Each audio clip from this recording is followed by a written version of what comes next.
Hello friends, welcome back to my channel. Friends, आपका एक बार फिर से स्वागत है इस बीपीएससी घटना चक्र की सीरीज़ में, जिसमें हम डेली ही बीपीएससी के कुछ क्वेश्चंस लगाते हैं। हालांकि इस सीरीज़ में बाकी की सीरीज़ की तरह जिसमें मैं एक्सप्लेनेशन भी करती हूँ, इस बीपीएससी पूर्वावलोकन में यानी कि घटना चक्र की सीरीज़ में मैं कोई स्पेशल व्याख्या या एक्सप्लेनेशन ज़्यादा नहीं करती हूँ, बल्कि मेरा टारगेट क्या रहता है, ज़्यादा से ज़्यादा क्वेश्चंस को लगाना, क्योंकि ये सीरीज़ आपके रिवीजन के पर्पज़ से है और ये मैं मान के चलती हूँ कि आपको ये सारी चीज़ें आती हैं, आप सिर्फ यहाँ पर प्रैक्टिस करने के लिए आए हो। तो चलिए देर नहीं करते हैं, शुरू करते हैं हमारी मॉडर्न हिस्ट्री की सीरीज़ कंटिन्यू करते हैं। तो आज का टॉपिक है सविनय अवज्ञा आंदोलन। दांडी यात्रा की गई 1932 में, 1931 में, 1929 में या 1930 में। तो इसका राइट आंसर ऑप्शन डी 1930 में। महात्मा गांधी ने 12 मार्च 1930 को नमक सत्याग्रह शुरू किया था।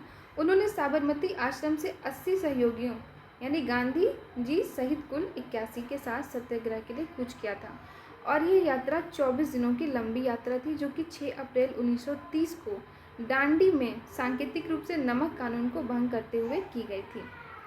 दांडी यात्रा कितने दिनों तक चली थी? तो 24 दिन तक। 1930 में महात्मा गांधी ने सविनय अवज्ञा आंदोलन कहाँ से प्रारंभ किया था?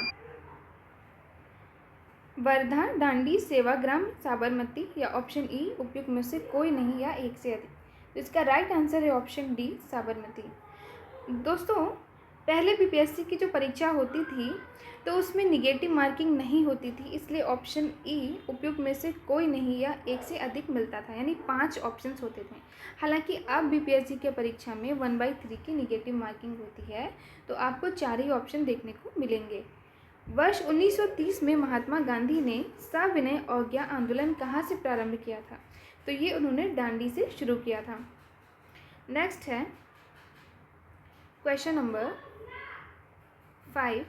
सविनय अवज्ञा आंदोलन के दौरान महात्मा गांधी के नेतृत्व में प्रसिद्ध दांडी मार्च ने लगभग दूरी तय की थी। 400 किलोमीटर, 241 मील, 200 किलोमीटर, उपयुक्त में से एक से अधिक या कोई नहीं। राइट आंसर ऑप्शन बी 241 मील, जिसको कि उन्होंने 24 दिन में पूरा किया था। इसी दौरान गांधी जी जहाँ विश्राम करते थे वहाँ जनसमूह को भी संबोधित करते थे। नमक सत्याग्रह के दौरान बिहार में लोगों ने नमक बनाने के साथ साथ किस कर यानी टैक्स के विरोध के द्वारा सरकार का विरोध किया था? तो ये चौकीदारी कर था। सारण और चंपारण जिले सत्याग्रह शुरू करने वाले बिहार के पहले 2 जिले थे। ध्यान रखेंगे, बिहार में लोगों ने नमक बनाने के साथ साथ चौकीदारी कर के द्वारा सरकार का विरोध किया था और ये विरोध बिहार में अत्यधिक सफल रहा। नमक सत्याग्रह के दौरान बिहार के लोगों ने नमक बनाने के साथ साथ सरकार के विरुद्ध किस कर का विरोध किया था? तो इसमें से ऑप्शन ई है, यानी कि आपका ये वाला ऑप्शन नहीं दिया है, चौकीदारी वाला। नेक्स्ट है, गांधी जी के नमक सत्याग्रह का उद्देश्य क्या था? नमक कानून को निरस्त करना, सरकार की सत्ता की कटौती करना, आम लोगों के लिए आर्थिक राहत, भारत के लिए पूर्ण स्वराज या उपयुक्त में से कोई नहीं। तो इसमें ऑप्शन ई यानी एक से अधिक सही आंसर है, क्योंकि गांधी जी द्वारा प्रारंभ नमक सत्याग्रह का उद्देश्य नमक कानून निर्माण पर सरकारी एक अधिकार वाले कानून को निरस्त करना था, पूर्ण स्वराज के लिए सविनय अवज्ञा आंदोलन चलाना था, आम लोगों के लिए आर्थिक राहत आदि था। इनमें से किस महिला ने बिहार में नमक सत्याग्रह में सक्रिय भाग लिया है?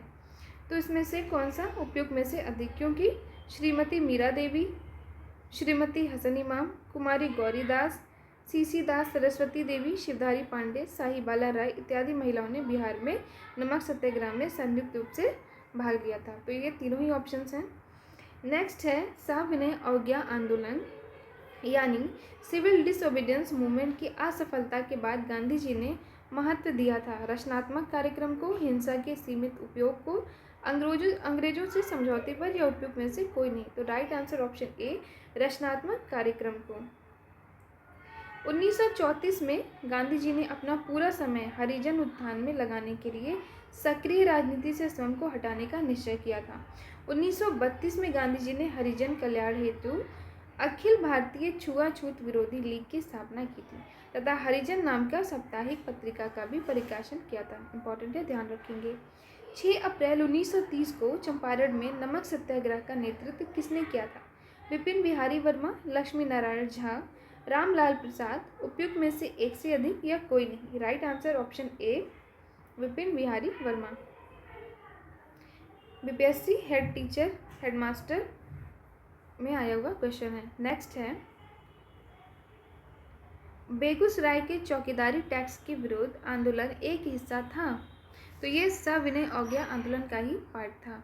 बिहार के किसानों ने किस आंदोलन में चौकीदारी कर देने से इनकार कर दिया था? सविनय अवज्ञा आंदोलन 1930 में। भागलपुर में नमक सत्याग्रह का नेतृत्व किसने किया था? श्री कृष्ण सिंह, महादेवलाल सराफ, कुमार मिश्रा, सत्यनारायण या फिर option E?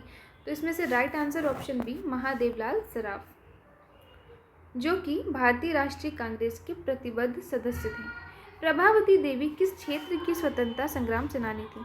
Champaran, Patna, Bhagalpur, Shahabad. Right answer option B, Patna.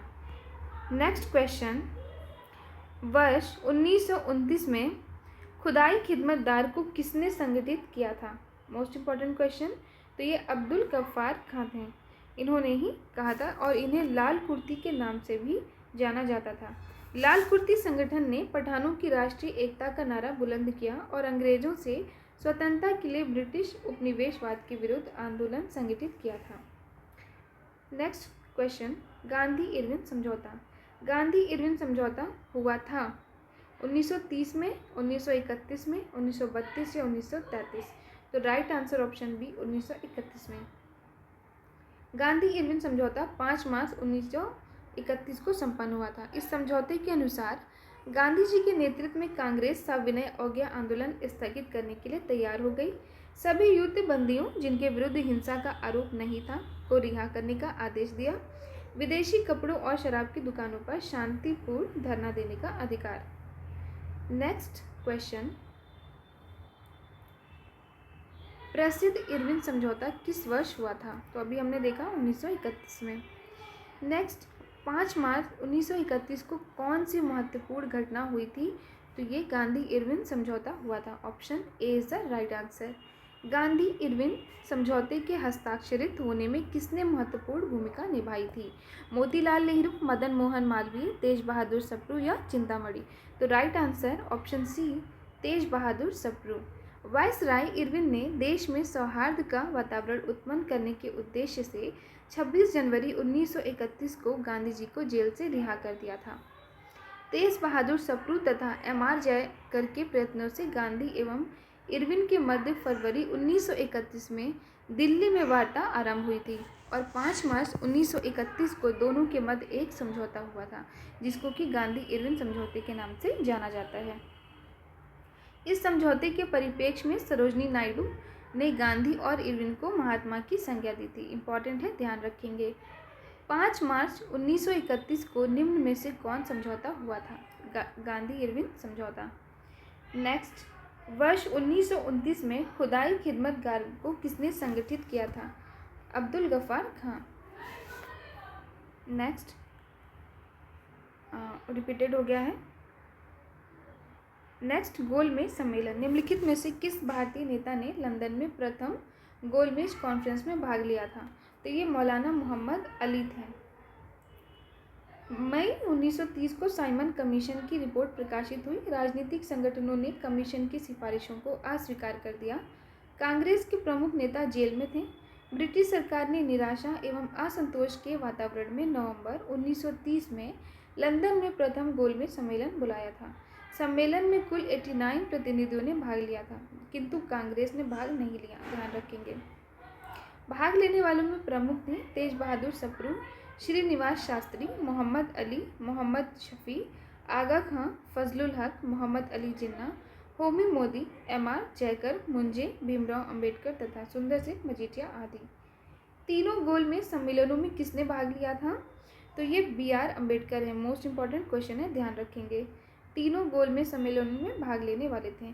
द्वितीय गोलमेज सम्मेलन में महात्मा गांधी ने कांग्रेस के एकमात्र प्रतिनिधि के रूप में हिस्सा लिया था, ये भी ध्यान रखना है।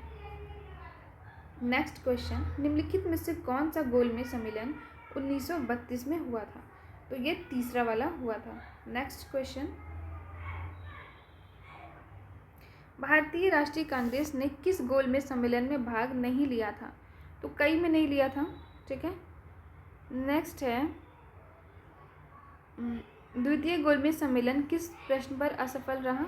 सांप्रदायिक प्रतिनिधित्व, इंपॉर्टेंट है, ध्यान रखेंगे। द्वितीय गोलमेज सम्मेलन 7 सितंबर 1931 को प्रारंभ हुआ, जिसमें महात्मा गांधी कांग्रेस के एकमात्र प्रतिनिधि के रूप में सम्मिलित हुए थे। ये सम्मेलन सांप्रदायिक समस्या पर विवाद के कारण पूरी तरह असफल रहा। दलित नेता भीमराव अंबेडकर ने दलितों के लिए पृथक निर्वाचन मंडल की सुविधा की मांग की, जिसे गांधी जी ने अस्वीकार कर दिया। तो अंततः सांप्रदायिक गतिरोध के कारण सम्मेलन 1 दिसंबर 1931 को समाप्त कर दिया गया। नेक्स्ट क्वेश्चन, डॉक्टर अंबेडकर और महात्मा गांधी के बीच दूसरे गोलमेज संगोष्ठी के समय किस विषय पर मतांतर हो गया, यानी डिफरेंसेस हो गए थे? तो दलितों के लिए पृथक मतदान की मांग कौन कर रहा था? बी.आर. अम्बेडकर जी। इस वजह से मतभेद हो गया था। वर्ष 1931 में लंदन के सेंट जेम्स पैलेस में द्वितीय गोलमेज सम्मेलन हुआ था। नेक्स्ट है, महात्मा गांधी दिसंबर 1931 में खाली हाथ से कहाँ से भारत लौटे थे? तो ये लंदन से लौटे थे। कहाँ पे? द्वितीय गोलमेज सम्मेलन से। राउंड टेबल कॉन्फ्रेंस के समय, यानी कि गोलमेज सम्मेलन को ही कह रहे हैं। इंग्लैंड का प्रधानमंत्री कौन था? बहुत ही इंपॉर्टेंट है, ध्यान रखेंगे, James Ramsay MacDonald. Next question, सांप्रदायिक पंचाट एवं पूना पैक्ट, पूना समझौते पर हस्ताक्षर कब किए गए? 24 सितंबर 1932 को। नेक्स्ट क्वेश्चन, अगस्त 1932 को रैमजे मैकडोनाल्ड के सांप्रदायिक पंचायत के पहली बार पृथक निर्वाचन समूह बनाया गया था। तो ये अछूतों के लिए बनाया गया था। इसमें ब्रिटिश प्रधानमंत्री रैमजे मैकडोनाल्ड ने 16 अगस्त 1932 को सांप्रदायिक पंचायत प्रस्तुत किया था, जिसके अंतर्गत प्रत्येक अल्पसंख्यक समुदाय के लिए विधानमंडलों में कुछ सीटें सुरक्षित कर दी गईं, जिनके सदस्यों का चुनाव पृथक निर्वाचक मंडलों द्वारा किया जाना था। मुसलमान और सिख तो पहले से ही अल्पसंख्यक माने जाते थे। अब इस नए कानून के अंतर्गत दलित वर्ग को भी अल्पसंख्यक मानकर हिंदुओं से अलग कर दिया गया। नेक्स्ट क्वेश्चन, सांप्रदायिक अवार्ड एवं पुनः पैक्ट में क्रमशः दलित वर्ग के लिए कितनी सीटें दी गईं? तो क्रमशः 71 और 147 सीटें दी गईं। पुनः समझौते का उद्देश्य क्या था? दलित वर्ग को प्रतिनिधित्व देना। भारत में स्वदेशी आंदोलन किस दौरान हुआ? गांधी जी का चंपारण सत्याग्रह, बंगाल विभाजन के विरुद्ध आंदोलन, रोलैक्ट एक्ट के विरुद्ध आंदोलन, असहयोग आंदोलन, या ऑप्शन ई। तो right answer option B, Bengal विभाजन के विरुद्ध आंदोलन। कांग्रेस समाजवादी पार्टी 1934 में कांग्रेस सोशलिस्ट पार्टी की स्थापना की गई थी, जयप्रकाश नारायण और आचार्य नरेंद्र देव द्वारा। कांग्रेस सोशलिस्ट पार्टी CSP का गठन किस वर्ष हुआ था? 1934 में हुआ था। अच्छा, कांग्रेस का गठन कब हुआ था? आपको पता है तो कमेंट सेक्शन में कमेंट करके बताइए। नेक्स्ट क्वेश्चन, जयप्रकाश नारायण इस पार्टी से जुड़े थे। तो ये कांग्रेस सोशलिस्ट पार्टी से जुड़े थे। BPSC की परीक्षा के लिए जयप्रकाश बहुत ही इंपॉर्टेंट है। नेक्स्ट है, बिहार सोशलिस्ट पार्टी के संस्थापक कौन थे? जयप्रकाश नारायण। जयप्रकाश नारायण दिवस कब मनाते हैं? अप्रैल 1946 में। बिहार समाजवादी पार्टी का गठन किन्होंने किया था? फूलन प्रसाद वर्मा और जयप्रकाश नारायण ने। वर्ष 1931 में बिहार समाजवादी पार्टी का गठन किसने किया था? फूलन प्रसाद वर्मा। जयप्रकाश नारायण किस नाम से जाने जाते थे? तो ये लोक नायक के नाम से जाने जाते थे। तो दोस्तों, आज के लिए इतना ही। कल फिर से सीरीज़ को कंटिन्यू करेंगे और ये सीरीज़ आपकी काफ़ी दिनों तक चलेगी, जब तक कि आपका एक एक क्वेश्चन अच्छे से तैयार ना हो जाए। तो दोस्तों, चलती हूँ। Thank you so much for watching my video. और अगर आपको मेरी वीडियो पसंद आ रही है, please do like and share my video and don't forget to subscribe. Thank you once again.